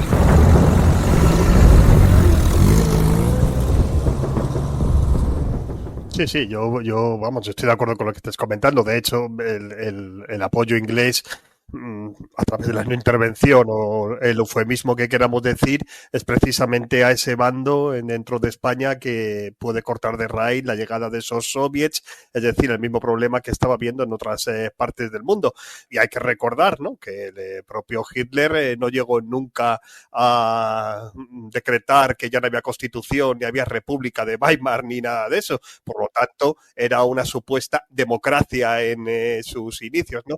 Es más bien una cuestión totalmente pues efectivamente ideológica. Luego también engarza esto perfectamente, ¿no? En el inicio de esa conflagración mundial, que ya sabemos en septiembre del año 39, pero que realmente nos podemos, si hablamos de Europa, pues perfectamente decir que en julio del 36 ya pudo comenzar, ¿no? Nos podemos retrotraer todavía más si nos vamos al Pacífico con otra democracia que devino en otro estado autoritario, como era el japonés, ¿no? Respecto a toda este área de Asia-Pacífico. Yo también, más o menos, yo creo que estamos coincidiendo también en que la política de no intervención, de apaciguamiento, con bueno, pues todas estas fases que nos ha explicado José Luis y todos estos actos que la verdad, bueno, pues dicen mucho de que justamente lo que no eran no intervención o no eran simplemente o bien apaciguar o bien postularse de cara a un bando como un gran apoyo, el bando sublevado. Si él también, la interacción precisamente con la Armada Republicana, ¿no? Si realmente en esta no intervención, más allá de entre los propios buques extranjeros o entre operaciones, por ejemplo, con nacionales o tratar de, bueno, pues desalojar a gente que estaba en una situación en medio de la guerra, etcétera, si hubo también, bueno, pues directamente combates o hubo acciones en contra de directamente lo que era la Armada Republicana, es decir, una intervención en la guerra, pero como tales buques de guerra, no en tanto la no intervención. Hubo de todo, ¿eh? Hubo ataques a buques republicanos como el del Torricelli. Hubo sobre todo ataques al tráfico mercante, porque al final se vio que eso era lo más importante. Hubo siempre un elemento de incertidumbre, porque fijaos que, por ejemplo, a principios del 38, cuando ya los aliados se dieron cuenta de que aquello iba evolucionando muy mal, empezaron a discutir la posibilidad de suspender el sistema de patrullas. De hecho, lo desactivaron un poco después en la zona 8, que estaba completamente tranquila. Estaba en el extremo opuesto del Mediterráneo, como he dicho. Pero todavía estaba el elemento de incertidumbre, que seguía habiendo submarinos por ahí y había algún hundimiento de vez en cuando. Hay pocos casos de hundimientos de buques ya empezada la guerra, porque la mayoría o fueron realizados por la Armada franquista o bien por la aviación, que hizo, como sabéis, una escabechina en los puertos, sobre todo en los puertos del Mediterráneo. Hubo incluso, fijaos, es el único caso que he encontrado, no, vamos, es el único caso que he encontrado, no hay otro. Hay un pequeño buque francés de una eslora de 30 y tantos metros, que apenas tenía valor militar, un armamento muy pequeño, era una patrullera antisubmarina, pero utilizada sobre todo para el servicio de Air France, el de Chasseur, cazador número 91, que fue hundido por un avión sublevado en Fornells en el año 38, único caso de un buque de los participantes en la no intervención que fue hundido. En todo lo demás consiguieron que la sangre no llegara al río, pero hubo casos realmente muy, muy problemáticos. Por ejemplo, cuando estaban evacuando el norte, llegó a haber un problema bastante serio con los buques británicos. Esto el almirante Peter Brereton, en su célebre libro de Autor Olvidado, lo utiliza mucho para decir que hay que ver qué bien comportó la Armada Británica, olvidando que la Armada Británica estaba haciendo unas cosas, pero en realidad debería haber hecho otras. Pero lo cierto es que hubo conflictos entre buques que, como os digo, no llegaron al extremo. Bueno, recuerdo, por ejemplo, el destructor Milán, que en la costa africana, destructor Milán francés, tuvo un conflicto en el crucero Almirante Cervera, el famoso chulo del Cantábrico, que entonces no estaba en el Cantábrico, pero seguía igual de chulo. Y lo cierto es que el Cervera le apuntó con sus cañones. Ciertamente con cañones como aquellos de 150 milímetros les podía haber hecho pupa, aunque los destructores franceses como el Milán del tipo más poderoso eran casi como pequeños cruceros. Pero ¿qué hizo el Milán? Le apuntó con sus baterías de torpedo. O sea, si el Milán llega a darle con un solo torpedo a esa distancia, es que no lo encuentran, vamos.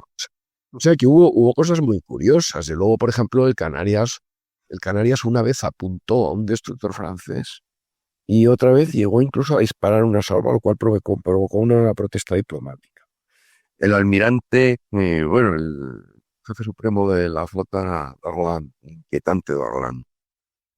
El jefe de Estado Mayor era, no me acuerdo ahora, el apellido muy, muy francés. El jefe de Estado Mayor en el Mediterráneo, el responsable, pues estaba continuamente recurriendo al almirante Moreno. Esto que hacen ustedes no puede ser, porque tal, porque cual. Y esos mismos problemas que tuvieron con los franceses en su zona, los tuvieron, ya digo, en las evacuaciones del 37 en la zona norte, porque estaban aplicando un bloqueo de todo tipo, los sublevados, incluso de alimentación y de todo. Y luego ya conforme avanzaba la guerra, ocurrió una cosa impresionante. Y es que se fueron acabando ya ese tipo de enfrentamientos y lo que había era una realización masiva de evacuaciones en la costa mediterránea. Aquí hay algo fascinante, y es que como Barcelona y Valencia estaban siendo salvajemente bombardeadas, llegaron a tener una importancia muy grande en la fase final de la guerra Gandía y Caldetes, que es una zona del Maresme. Bueno, en Caldetes se llegó a juntar una cantidad inimaginable de buques militares en un sitio que era una zona residencial de la burguesía catalana y que no tenía puerto. He averiguado, gracias a una asociación cultural muy meritoria, Astaracum, una asociación que trata la historia de Caldetes. Bueno, esta gente publicó un artículo muy interesante sobre los buques de Caldetes, que transitaron desde mayo del 38 hasta el final de la guerra realizando evacuaciones. Hubo la friolera de 40 buques británicos, entre ellos el famoso Hood, y 30 buques franceses. Ahí en plan Dunkerque, ¿no? Una cosa impresionante, sí. Yo te diría que en plan Dunkerque, porque el despliegue es comparable. Es que lo que uno no se da cuenta de la magnitud que tiene hasta que lo ve es la inmensa cantidad de despliegues de buques que se hicieron durante la Guerra Civil. Por ejemplo, cuando llegó el verano de la piratería, bueno, fue una cosa impresionante la cantidad de buques que se desplegaron. Pero es que cuando se intentó evitar el hipotético paso de la flota republicana que huía de Cartagena hacia el Mar Negro, que en realidad iba hacia Bizerta, movilizaron una cantidad de buques tal, entre cruceros, destructores y torpederos, que lo he comprobado con la flota que enviaron a la desastrosa batalla del Cabo Matapán, y la del Cabo Matapán se queda pequeña. Es una cosa sorprendente. Fijaos, por ejemplo, los alemanes, que fueron los que menos enviaron, 35. Destinaron a España los únicos 3 cruceros pesados que tenían, que os sonarán de largo: el Admiral Graf von Spee, el Admiral Scheer y el Deutschland. 6 cruceros ligeros: el Emden, el Karlsruhe, el Köln, el Königsberg, el Leipzig y el Nürnberg. 12 torpederos: Albatros, Falke, Greif, Condor, Möwe, Seadler, Wolf, Iltis, Jaguar, Leopard, Lux y Tiger. Y 14 submarinos, de los cuales, por cierto, de estos 35, se perdieron 32 en la Guerra Mundial. Esta es la contribución pequeña, sí, la de los La otra no puedes contarla por no te da tiempo. Sí. La de los italianos. La otra, que lean el libro. Que lean el libro. Y de hecho en el libro tienes todo Yo he venido aquí a hablar de mi libro. Claro, por eso digo que el que coja el libro tienes ahí pues todo el listado de los buques participantes y de lo que hicieron, todo Se puede distraer tranquilamente, sí. Pero fijaos, ahora os voy a proponer un ejercicio que alguien podría considerar de mero fruto, pero que considero uno de los fuertes de la tarea que he hecho. La Armada italiana era formidable, pero como se vio luego en la Segunda Guerra Mundial, aunque para enfrentarse a la española era perfecta, que era tecnológicamente superior, técnica y logísticamente era muy inferior a la británica y a la francesa. Pero es que la Armada francesa, la Armada alemana, aunque metió esta cantidad aparentemente formidable de buques, bueno, aparentemente no, formidable, pues era una armada relativamente muy pequeña. Era la sexta del mundo y la República era la séptima. Fijaos, de los 2 acorazados, legendarios acorazados de 50 y tantas mil toneladas, y 200 como friki naval, recuerdo que eran 246 o 250 metros de eslora. El Bismarck y el Tirpitz ni estaban ni se les esperaba en el 36. De los 2 grandes cruceros de batalla, el Scharnhorst y el Gneisenau, no estaba ninguno de los 2. De los cruceros pesados, que había 3, ya los hemos dicho, no estaban ni el Admiral Ypern, ni el Blücher, ni el Prinz Eugen. Y en el caso de los destructores, que habréis visto antes, digo, qué curioso, enviaron 12 torpederos. Es que enviaron 12 torpederos, pero no pudieron enviar destructores. Los alemanes no tenían destructores operativos. La Kriegsmarine estaba bajo mínimos porque había comenzado su rearme muy tarde y solo en el 33, mediante el acuerdo británico-alemán, había tenido ya unas expectativas serias de desarrollarse sin cabrear demasiado a Gran Bretaña. Pero ni uno solo de los buques de la clase principal, la del tipo 36, esos formidables destructores alemanes que se batieron el cobre en Narvik, hay que decir que con lamentables resultados, estaba listo en junio del 36. El primero de todos ellos, el Z-17, lo pusieron en grado 1 mes y medio después de estallar la guerra civil. Y no estuvo en condiciones de operar, terminadas las pruebas de mar, hasta septiembre del 38. Lo que quería decir es, si hubiera habido un enfrentamiento, ciertamente la Regia Marina habría dado mucho problema a los británicos, porque los fascistas llegaron al poder en el 22 y estaba bastante desarrollada. Pero los alemanes, en el 36, si hubiera estallado la guerra, ahí no tenían nada que hacer. No tenían el Bismarck, ni el Tirpitz, ni el Scharnhorst, ni el Gneisenau. Es que no tenían prácticamente nada. Y cada uno, aquí también está lo de la justicia poética. Una cosa es batirse el cobre contra una armada que era numéricamente muy inferior y que, como dice un legendario libro sobre la guerra civil, la mandaban los cabos, cual es una verdad a media, pero se acerca más a la verdad que a la mentira. Y otra cosa era ponerse frente a una armada de superioridad técnica, que os voy a contar de la Regia Marina, que funcionó muy bien todas estas tareas, que fundamentalmente eran de bombardeo de poblaciones, y como el Eugenio de Saboya, o de lanzar torpedos por parte de los submarinos, o de escoltar buques. Bueno, todas esas tareas eran muy eficaces. Pero cuando se tuvo que enfrentar a la Royal Navy, cuando intentaba defender sus propios convoyes que iban a Libia y destruir los británicos que iban a Malta, se llevó una paliza y la inmensa mayoría de las derrotas fueron aplastantes, y de las victorias, en realidad fueron victorias tácticas, pero derrotas estratégicas. No tenían radar, no podían hacer, por tanto, combates nocturnos, como se vio en el Cabo Matapán, donde se hundieron 3 cruceros, 2 de los cuales habían estado en España. Los cañones eran técnicamente inferiores, los de los cruceros disparaban juntos, estaban demasiado pegados el uno al otro, el mando era muy inferior, el mando italiano era extremadamente rígido, había que consultar todo con Supermarina o con Maricosom, que era, en fin, este mando de tan curioso nombre, el mando de submarinos, el Maricosom. Había entendido otra cosa, sí. No, pues sí. Al principio cuando lo escuchas dices, guau, ¿qué? ¿Cómo? Seguro que he entendido eso.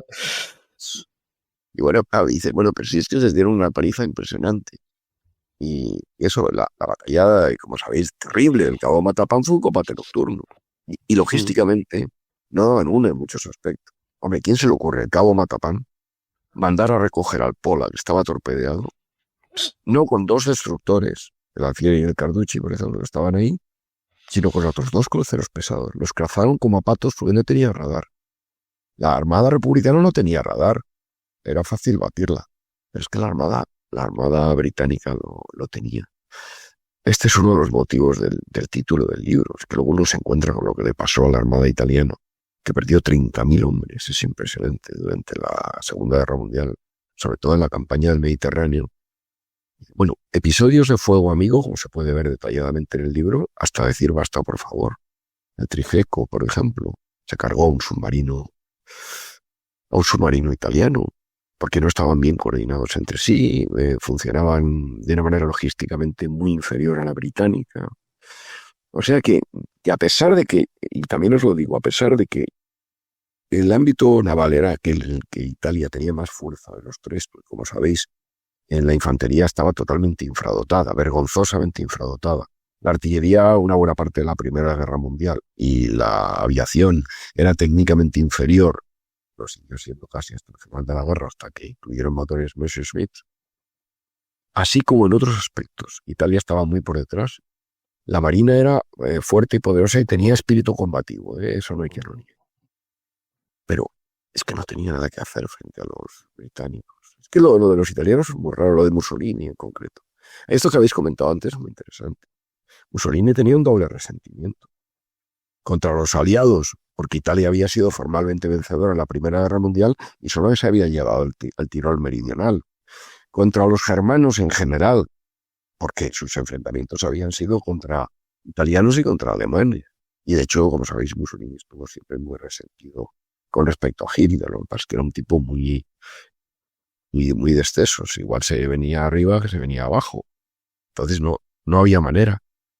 Pero Italia realmente parecía que iba a ganar mucho con la Guerra Civil Española, pero al final no pudo conseguir la colonia italiana. Y hay autores, ya no he querido meterme en eso, que son análisis más bien de tipo económico, que dicen que, bueno, sí, que consiguió un cierto entrenamiento para las tripulaciones en la Guerra Civil Española, pero no un entrenamiento en profundidad. Por ejemplo, no aprendió a coordinar las acciones navales con las... Claro, como todos los especialistas en estas cosas sabéis, ese es uno de los desastres de Italia, esa tontería de Mussolini. Italia es un gran portaaviones, tío, tienes idea, dices. Tantas cosas que en la guerra de España quedaron camufladas, que luego se vieron perfectamente como dogales que ceñían la capacidad combativa de los italianos, que hay que decir que fue mucho mayor en el mar que en tierra y en el aire.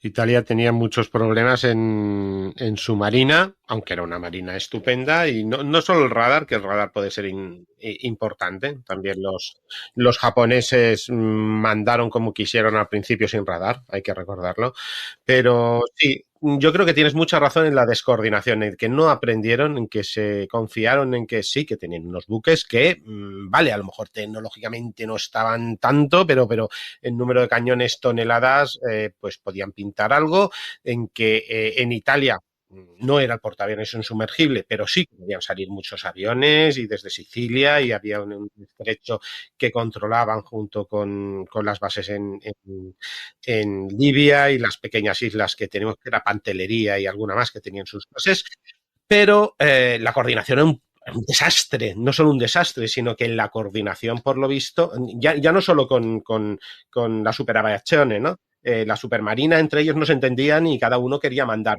más allí. Aquello, si un día hacemos un episodio, aquello parece Falcon Crest, pero dentro de la marina italiana, ¿no? A ver quién quería más. Y bueno, pues fue eso. No nos coordinamos, tenemos buques realmente buenos, a lo mejor podríamos haber hecho algo bastante bien, coordinados también con la aviación o no, pero no, lo echaron a perder. Además, Italia no tenía combustible ni para 10 semanas de guerra, y un barco, los propios barcos mismos hacían de depósitos de combustible, ¿no? Porque no había, ni tenían, el 95% era importado, y luego, bueno, tenían algo en Albania y algo más ellos por ahí, pero no tenían, o sea, tengo que hacer esto, recorta que no hay. ¿Cómo que no hay? No hay petróleo, amigo, que no. Bueno, pues no sé, es todo un drama. Italia, tanto en la guerra civil, un drama para ellos y para nosotros, por supuesto, como lo poco que aprendieron, tanto en aviación como en tierra, como en la armada, y luego, como has dicho, pues todos estos barcos italianos de la Regia Marina, que no olvidemos que seguía siendo un reino aquello, que estaba Vittorio Emanuele por ahí, y bueno, que fueron cayendo delante de unos británicos bastante mejor dotados, bastante más astutos y bastante mejor coordinados, sobre todo. Si no, habría sido otra cosa. Sí, sí, es muy cierto. Además, fíjate cómo, esto que has dicho, por ejemplo, el combustible, eso fue también uno de los dramas de la República. Bueno, cuando hundieron al Campeador, precisamente en el verano de la piratería, aquello fue también terrible, el bombardeo de los depósitos de Caen, o sea, de tantas cosas. Y luego van y lo padecen ellos. Y los mismos alemanes se quedan tirados sin combustible para el Afrika Korps, porque los italianos no son capaces Es de verdad. ejercer una presión importante sobre los convoyes, ni son capaces de conseguir que caiga Malta, ni son capaces de nada. Y luego el gran drama de los, que claro, los he seguido todos. En el libro aparecen todos los buques con lo que hicieron en la guerra civil, el tipo de intervenciones que hicieron al principio, las evacuaciones, la parte central de las patrullas, la parte final de las nuevas evacuaciones y luego lo que hicieron en la guerra mundial. Lo que hicieron los anglosajones en general, británicos y estadounidenses, a partir del 44 en el Mediterráneo fue una cacería de buques. La cantidad de buques que se hundieron en los puertos es casi inimaginable. Esto afectó más a los franceses, pero bueno, a los italianos los machacó particularmente en los puertos norafricanos. Es que fue un desastre, ¿no?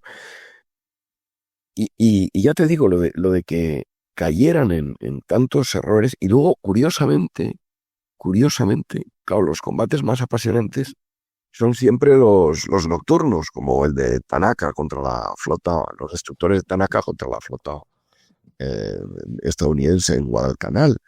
Pero fíjate que, igual que los italianos la cagaron absolutamente en el Cabo Matapán por un problema de decisión del mando, los republicanos, la única batalla que ganaron durante la Guerra Civil, que la ganaron ampliamente, como sabéis mejor que yo, hundieron al Baleares frente a Cabo de Palos, la libraron en plena noche. Fue un lanzamiento masivo de torpedos por 6 destructores. O sea, fue un combate nocturno. Desde el punto de vista táctico no me atrevo a juzgarlo, porque no tengo competencia específica. Pero ahí los italianos ganaron un combate nocturno y los republicanos, quería decir, ganaron un combate nocturno. Y los italianos tenían pavor a la noche con motivos más que de sobra. Miedo a la noche de los italianos. Luego ya lo tendrían al giorno, al pomeriggio, todo el día ahí enterrados. Aunque hay que decir que luego habría unidades valientes como todos, los soldados eran valientes como todo el mundo, eso no. Pero el mando italiano, madre mía. Oye, a mí se me ocurre hacer un poquito de contrafactual. No sé cómo lo ves. Genial. Y tanto. ¿No? Porque nos habéis dibujado muy bien todo lo que es cómo funcionó realmente todo esto de la no intervención, entre todas las comillas del mundo. Yo no sé si a lo mejor sería un buen ejercicio lanzaros esa pregunta, ¿no? ¿Qué hubiera pasado si esta no intervención hubiera sido realmente una no intervención a todos los niveles y no una especie de bloqueo solo para unos? Si esto hubiera cambiado el curso de la guerra, y yo no sé si incluso pues hacer todo el desarrollo hasta cómo hubiera impactado todo esto en la Segunda Guerra Mundial. Yo sé que es una pregunta como muy abierta, como dice Dani, muy abierto, ¿no? Pero bueno, puede ser interesante. José Luis, tú que has manejado todos los datos, ¿qué crees que hubiera pasado? Pues, bueno, yo creo que la República habría ganado la guerra, sinceramente, porque es verdad que el problema de la pérdida inicial de control, que fue extremadamente temprana, porque como sabéis, a principios de agosto el convoy ya cruzó el estrecho, ahí tenía ya un problema. Cuando llegó el material soviético, media Andalucía estaba conquistada prácticamente. Pero bueno, las espadas estaban en alto. Si hubiera habido una intervención decisiva, no habría caído Málaga. Si hubiera habido una intervención decisiva, pues se habría bloqueado el norte a los buques alemanes e italianos y habrían tenido que decir, bueno, pues vamos a la guerra o no vamos a la guerra. Y ya os he dicho que esto además daba el pie precisamente para un contrafáctico. Alemania no tenía nada que poner encima de la mesa. Es que ni siquiera había llegado a las especificaciones que le permitía, alucinar, el Tratado de Versalles, que le daba la oportunidad, si no recuerdo mal, de construir 6 acorazados y 6 cruceros pesados. Alemania del 36, en pleno periodo de rearme, pero que llevaba muy poco tiempo con él. Ya hemos visto que tenía solamente 3 cruceros pesados, del estilo acorazado de bolsillo. no tenía casi nada. Los destructores son fundamentales. Los cruceros son fundamentales para asegurar el dominio de las rutas de larga distancia, como padecieron en sus carnes los japoneses en la batalla del Pacífico.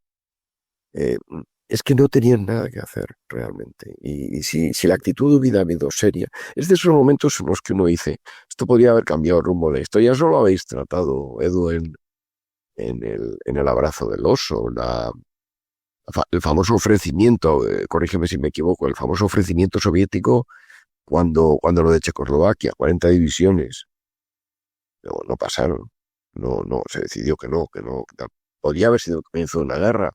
Hay muchos momentos en los que uno dice, aquí cambia el rumbo de la historia. Yalgin-Gol. Si en Yalgin-Gol los soviéticos no se pillan a los japoneses habrían optado por presionar al ejército soviético por vía continental y entonces, ¿qué pasa? Stalingrado quizá habría caído por falta de tropas siberianas. Sí, pero se habían visto comprometidos los suministros de las colonias japonesas asiáticas. Es verdad que al final, si no tienes mimbres para hacer una gran guerra como la Guerra Mundial, se te ven las costuras enseguida. Pero en un momento tan temprano como el 36 es difícil aventurarlo. Yo creo que desde luego que la República hubiese ganado la guerra y que Italia se habría tentado mucho a la ropa ante la posibilidad de seguir ayudando a una Alemania que al menos en el aspecto naval no tenía ni mucho menos la potencia de uno solo de sus contendientes, que no tenía una aviación suficientemente desarrollada, que porque precisamente la estaba probando en España y que al final habría tenido muy poco que mostrar en el caso de un enfrentamiento. Pero la historia va por donde va y es muy interesante saber lo que pudo pasar y yo tengo incluso, ya te digo, mi opinión más que mi criterio aventurado al respecto. Al final, desgraciadamente, tuvimos lo que tuvimos. Vaya titular, Dani. Pues, la guerra lo hubiera ganado la República simplemente con haber hecho una intervención de verdad. Un clickbait absoluto, ¿eh? Esto parece...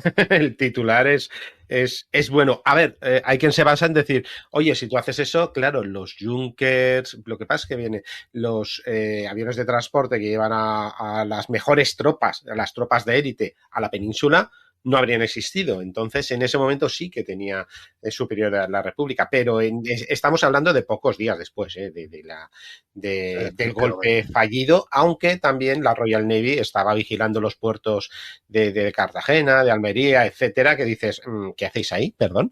Pero vosotros no tenéis que estar ahí amenazando a nuestra flota, pues no lo sé, ¿no? Entonces... No lo sé. Hay quien dice, bueno, es que la ayuda soviética, luego al final la ayuda soviética no fue tanta. No fue tanta porque como... Sí, efectivamente, ahí has vuelto a estar fino. La ayuda soviética no fue tanta. Sí. Esto es cierto, otro tópico. La situación ya era muy, muy difícil de cambiar por parte de la República. El material soviético lo que hace es un poco, bueno, pues aumentar esa esperanza y aumentar sobre todo la combatividad, pero la guerra estaba ya... sin ser derrotistas, pero muy, muy perdida. Ya en el año 37, finales, era ya muy, muy difícil para la República. Sí, lo único que hizo... Se aguanta un poco por la batalla del Jarama, que se sostiene un poco el tema ahí, pero ya está perdida, como dice. Sí, pero perdona, Javi, a propósito de esto, que se me olvide, fíjate qué diferencia entre el José Luis Díez, que se queda en el Cantábrico, que al principio lo llaman Pepe el del Puerto, ya de puro, porque dice, que ya casi nos vamos por una vuelta por ahí, ¿no? Que hace buen día y tal. Y luego la tripulación se va haciendo de otra manera. Cuando intenta ese terrible, dramático, agónico cruce del estrecho, disfrazado de destructor británico, recibiendo estopa por todas partes, en ese combate último a cara de perro con un buque enemigo, tal, esa tripulación ya no es la de un buque al que nadie llamaría Pepe el del Puerto. Es decir, la combatividad fue aumentando y luego el hecho de que se fundara una escuela naval muy incipiente para los nuevos mandos, el hecho de que hubiera un comisario, siempre se me olvida cómo se llamaba este hombre, el comisario socialista de la flota, Bruno Alonso, que aquello permitió sustituir pues a los anarquistas que, como decía el agregado naval Kuznetsov, siempre estaban hablando de vencer y de morir, pero nunca nacían ni lo uno ni Ninguna lo de las otro. dos cosas. Bueno, hay que ver también los líos políticos que habían en los mismos bandos. Sí. Qué interesante, compañeros. La verdad que es difícil, yo creo, hacer este ejercicio contrafactual, como comentaba, pero nos habéis dejado aquí algunas reflexiones muy interesantes. La verdad es que vaya libro, José Luis, que nos has regalado, ¿no? Como con tu trabajo. Y casi podemos acabar hablando del nombre, porque al final lo llamas como lo llamas, porque el destino de estos buques va a ser Lo pagaron caro, pagarlo es que carísimo. no deja lugar a dudas, vamos. No sé si hay Pero bueno, algo de karma ahí, ¿no? Puede haber alguien que me diga, esto ha sido un ejercicio de friquismo. No, yo creo que tiene algo de reflexión moral, que ciertamente, pero vosotros que lleváis una torta de años analizando los conflictos bélicos, tenéis especial susceptibilidad para comprender el fondo moral de cualquier conflicto. Por ejemplo, el inmenso cinismo de Gran Bretaña, la inmensa cobardía de Francia, cierta tendencia a la duda permanente de Italia, la psicopatía alemana. Yo creo que si uno tiene una visión moral con respecto a este conflicto, tenga la ideología que tenga, yo tengo clara la mía, otros harán bien en tener también clara la suya, pero se puede emitir algo parecido a un juicio objetivo. La República fue abandonada por sus pares, por sus supuestos iguales. Si lo vemos como democracias parlamentarias, no hay ningún problema.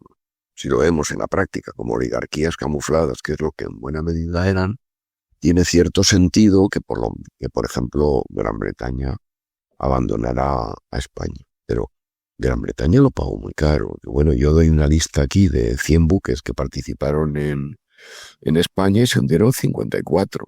Pero Gran Bretaña perdió en conjunto 134 destructores durante la Segunda Guerra Mundial. La carnicería de la Royal Navy fue espeluznante. Sí, hasta perder el control hegemónico del mundo. Es que realmente lo pagó con esto. Sí. Es una reflexión que se viene, ¿no? Es realmente una guerra naval y es una guerra, al final, total, fratricida europea, en donde tanto la Primera como la Segunda Guerra Mundial es el fin, ¿no?, de la preponderancia naval, por supuesto italiana, alemana. Hay que hablar también de la francesa, que también prácticamente dejó de tener ya importancia, pero también este golpe a la británica. ¿Y cuál fue la gran ganadora y la que saldría como la gran potencia naval hasta el momento actual? La estadounidense. Es un análisis justo y preciso. Es como si periódicamente la humanidad se purgara. Como si la humanidad ejerciera una de esas astucias de la razón que decía Hegel, que hace que todo avance siempre en un sentido determinado. Yo prefiero pensar que es una cuestión puramente pragmática. Es decir, los Estados Unidos tenían claro el modelo era el liberal capitalista. Gran Bretaña no estaba en condiciones de cumplirlo eficazmente porque tenía que depender demasiado de sus colonias en el sentido propio de la palabra, como se vio muy bien en las crisis de los años 50, particularmente en la de Kenia. Y Estados Unidos, que tenían un imperio colonial mucho más sofisticado porque no requería el dominio físico sobre los territorios coloniales, estaban en condiciones de afrontarlo con más eficacia. Muy bien, pues Os doy una pequeña, sabrosa y sórdida anécdota. Si es sórdida, no hay que perdérsela. Estábamos deseando. El crucero me impresionó bastante. El crucero ligero Eugenio di Savoia, que bombardeó Barcelona, ya podría, fue cedido a Grecia. Hubo muchos buques que fueron cedidos a otras naciones. El Camicianera, el buque italiano de nombre más fascista, acabó en la armada de la URSS precisamente con el nombre de Loki. Bueno, pues el Eugenio di Savoia fue cedido a Grecia con el nombre de Eli y pasó a ser buque prisión de la dictadura de los coroneles cuando ésta se instauró en Grecia, antes de ser desguazado. Y tengo la impresión de que este buque, que además creo recordar que fue el que hundió un crucero griego en una fiesta nacional, sí, por las buenas, porque sí, por hundirlo, Pues este buque de sórdida historia y mucho más sórdida después, cuando lo del buque prisión, estaba destinado a pasar, como diría Borges, a la historia universal de la infamia. Si uno sigue la pista de los buques y de las cosas que hicieron, se encuentra cosas muy terribles, como ese crucero ligero francés que recién terminaba la guerra participó en la represión de las tropas argelinas que habían luchado bravamente con el lado francés, ¿verdad?